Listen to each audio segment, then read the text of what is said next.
All right, there's a couple other things that well, one significant thing that I forgot to mention, although you probably saw me doing it, and another thing that I probably should pick up on here, and again, there might be other things that come up here and there about timpani.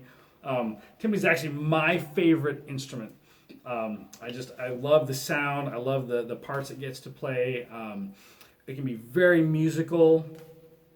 You can get a really beautiful sound. You can get a really delicate, soft sound. It can be really powerful. So it really is my favorite instrument. And so so I have a lot to say about timpani. So a couple things here. One is where you play on the head. As you can see, these drums are big, right? I've actually got 4 of them here. You can see the other one behind. Oh, it's kind of behind there. I got it covered up. I got a couple props here for what I'm going to talk about next. They're big drums. We got typically 4 of them. I've got an extra one set up here. If you guys watched those bonus Star Wars videos that I posted, I had to use that big drum for that. But normally set of 4, 2 is minimum, and they are they're fairly large. They range from like 32, 30, 28, 25, 24 and a half. Sometimes they get 23. They can vary in size, but they go big to small. So big is on your left. You want to get them set up so that you can just reach the 2. So notice here, put 2 mallets on, boom, boom, boom, on that one. So you get that right spot. Sometimes you do this. If I get 2 of them, even that's big one over here. So just so I'm there, and then standing is kind of saying that you have a little bit more room to maneuver when you're standing. So if you're just 2 drums, then you want to make sure that you're right here. Your playing spot, in spite of this giant drum, it's very small. Just this little spot. You want to play about 2 inches from the rim. Could be a little further on these bigger drums, a little smaller on the smaller drums, a little shorter. But kind of 2 inches is a good place to think about. You guys can see that there, 2 inches. Actually, I'll get this out. So you want to play in that area, in that spot closest to you. You don't want to play here and here. If you think about that, if you look at over here, this one's a lot closer to the rim than this one. So the sound is different. So here's the good playing spot. Now if we go towards the edge, hopefully that's coming through on the audio there. It's thinner, kind of almost gets pingy if you go right next to the edge. If I'm trying to play like right on the just inside that rim of the kettle. Now if you go towards the center, listen to how this changes the sound.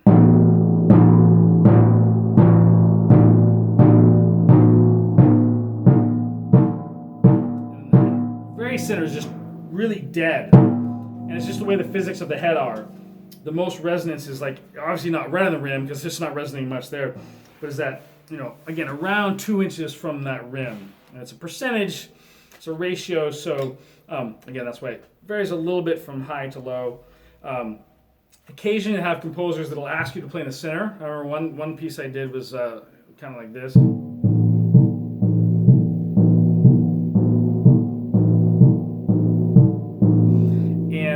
That was, anyway, for an effect. Occasionally they'll do that, but really keep it at 2 inches. Again, sometimes you can manipulate the sound a little bit, and it's still a good sound. So really, you can almost use the 1 inch. Again, 2 inches is about our normal. You get 3 or 4 inches, it gets just a little bit different sound, but the idea is that you got this really small spot, that nearest point on the rim, for 1 mallet, of course, just on that spot. And notice I'm kind of perpendicular, my sticks are perpendicular to the rim. I don't know how much you can tell. Here we go.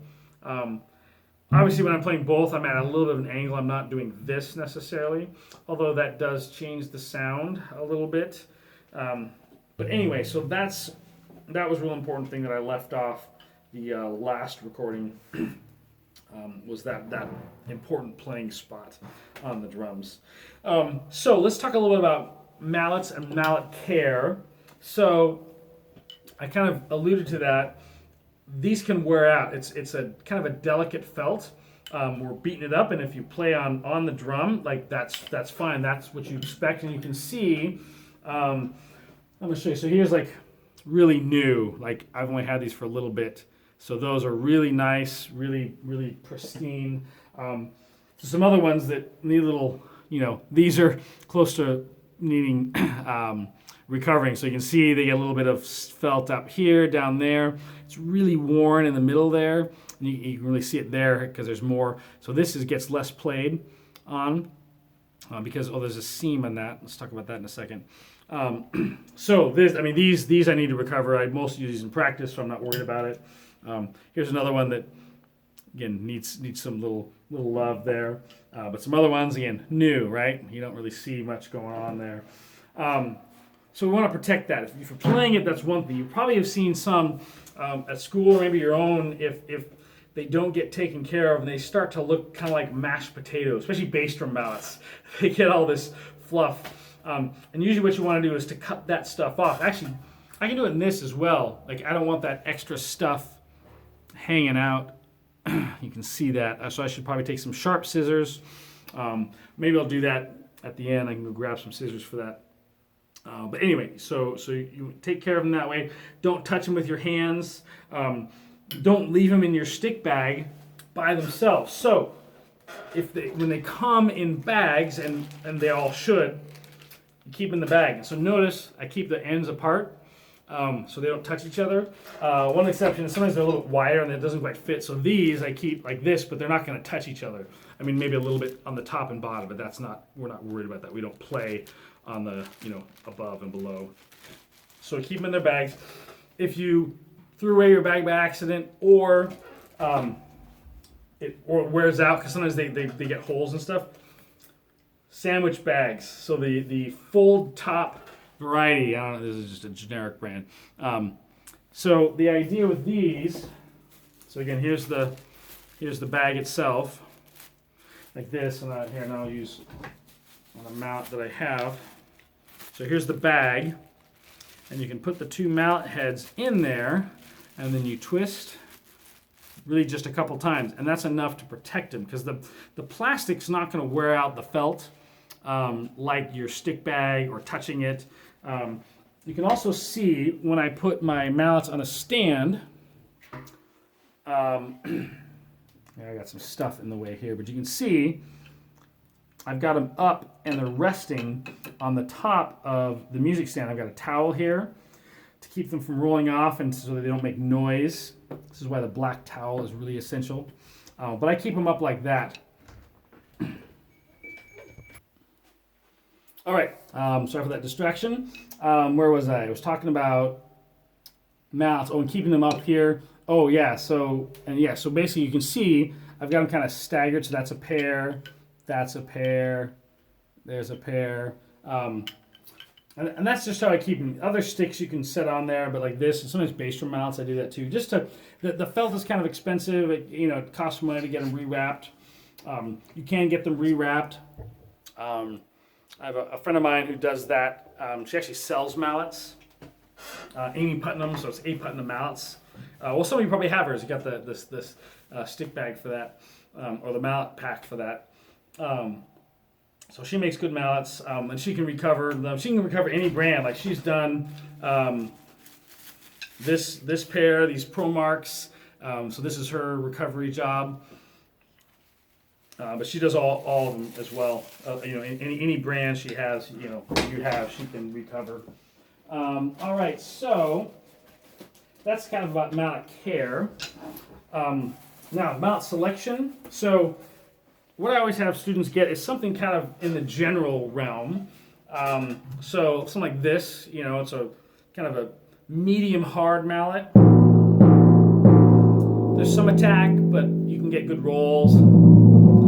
So that's your first pair that you want, because then you can cover a wide variety of things. You can get staccato enough for some fast notes, soft enough to make rolls sound good.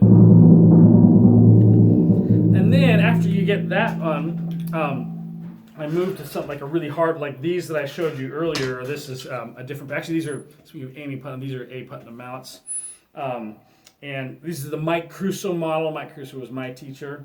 These are great. These are like my go-to pair for really hard. That's a general stroke, which is quite a bit different than this sound. Hopefully that comes through. So those really fast passages, you got to shift mallets, and so your second pair should be a really hard pair. But the rolls don't sound so good. You know, it's not too bad there. I'm really working hard to make it more legato. But it doesn't sound as nice as this general pair I had earlier. There's less attack, so it sounds smoother, right? And then, so you need a harder mallet for more articulate, or if you just want more edge to the sound, right? Just a little bite to it. Occasionally you want that. And then the third pair is something really soft. These are the ones that really need some help and recovery, but they still have some felt. They're still soft. So here they don't have much articulation. I can get some because I can manipulate it with my staccato stroke, but they're not. You just aren't going to hear that very much. So you have the kind of a medium to medium hard for your one pair, very hard or very ultra staccato for a second pair, and some soft ones. And then you start filling it in with like, this is kind of a medium soft. I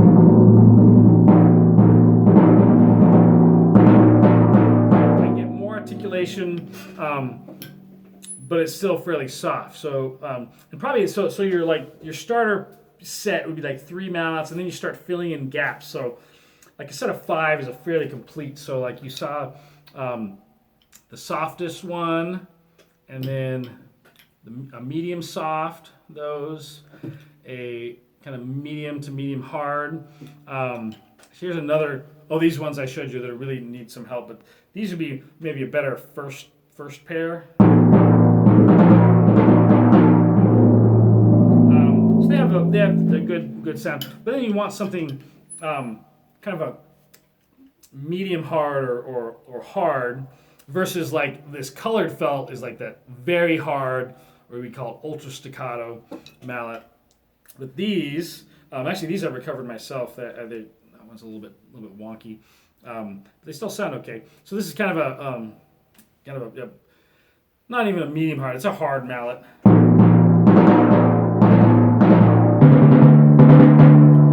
Not as hard as these guys. So you find the more timpani you play, if you end up falling in love with a mallet like I did, and you start collecting more mallets and again filling in those gaps, and it just makes it easier to get the right sounds. And sometimes you're changing a mallet not necessarily because of the hardness.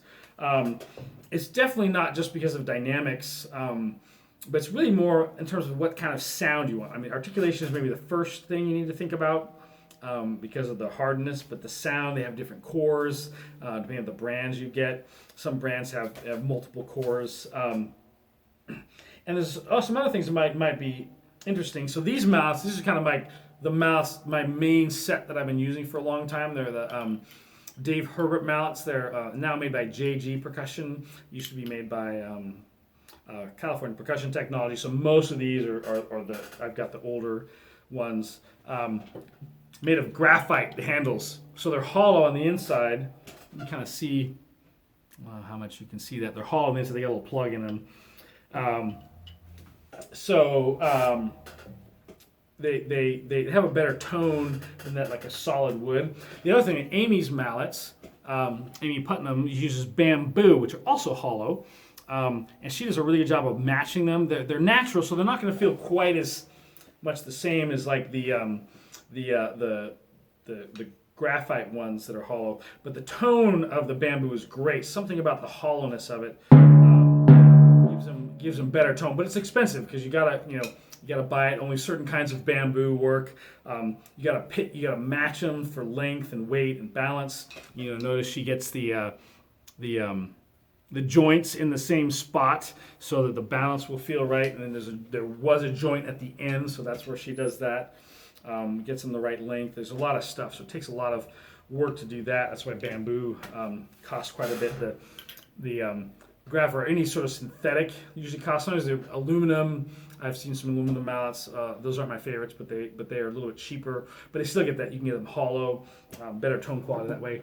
And then these other ones, I've started to use these more. They're a carbon fiber, so really similar to the graphite. They're hollow. You can't tell because they have a plug, but they're hollow. So it's kind of like bamboo tone quality, but like it's the because they're synthetic, they can just make them exactly the same. So they're more expensive. I mean, these mallets cost between like 90 to, or maybe I think 85 or 90. A couple of the pairs, if they use a lot of felt on top, can be like over 100, which is a lot of money. But then there's the other mallets. What I usually recommend for starters, and I used to use a long time ago, wood mallets. So they're not bamboo. These are just solid wood. These are maybe oak. Yep, these are oak. They can be maple, other kinds of wood, but they can shape them. They can make them really consistent, so they have the kind of consistency of a synthetic. But they don't sound quite as good a tone. But they sound really good. And these again are like $25 to $30 a pair for these ProMark the Jonathan Haas series. The JH series is what I usually recommend. They're really good mallets for the price. They have a good feel to them. Anyway, so there's a little bit about mallets and mallet selection, mallet care. And I think that's it for now. Oh, a couple of mallets. I thought you might be interested in some of these. So this is another brand here that's carbon fiber, but they use almost like a fake fur sort of thing. I can't remember what they call it, but that's an interesting soft sound. They also, this same brand, it's a little different thing. It's almost like a fleece, almost like you make a jacket. Oh, Sherpa, I think they call that other Sherpa. So you get fairly hard. I think they even have one harder that I haven't got yet. And then there's another kind. This is a wood mallet. Again, I'm not sure, ash or something like that.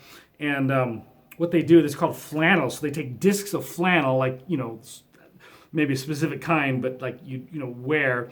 But they cut out discs and they stack them on top of each other. It's kind of hard to tell. Maybe you can see a little bit in there. They can make different hardnesses. Some people love them. I was just trying these out, so those are kind of interesting. You can get as hard as wood. And again, these are kind of some kind of synthetic carbon fiber, or similar to these graphite ones I showed you, but they have a wooden head for really hard attack. I only use these really special occasions. Sometimes you get called to do that. Actually, a lot of times what I prefer is, instead of going to wood, I go with a leather covered. And there's different kinds you can get. So again, it's like a hard core, and then this leather is wrapped around that, kind of chamois leather, or it varies. So not quite as hard as the wood. There's really a lot of edge, a lot of ping to that. Takes a little of that edge off, and then then you start getting into like these. There's another one I wanted to show you, where sometimes you need like a really hard, plus you don't have time to switch to some softer ones. So this is something, Amy Putnam made these custom for me. So it's got this is kind of a medium hard there, and then you got this mallet. So essentially she's made this core, but then sewn this little two-tone and so I can play a soft roll. Still some rhythms. And then if I have to go really hard,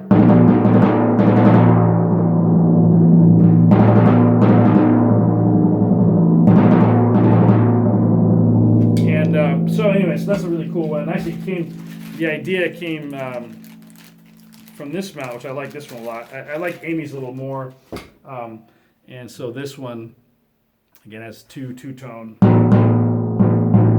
It's a really maybe smaller. I don't like this stick quite as much. It's a little smaller than I like, but it's a wood stick. Actually, it's a ProMark made these for a while. They don't. This one's also interesting. It's got a screw top, so you can unscrew this and then just replace the head itself. So anyway, some other interesting mallets and mallet types. I mean, I got lots of mallets that I've collected because I've been doing this for 25 years or something like that. So I've like mallets interest me, and I try some, and some of them are not so good. Like those flannel ones, I'm not too excited about, but I've used them, and I probably will use them again. So a lot of variety in the different kinds of mallets that you can have.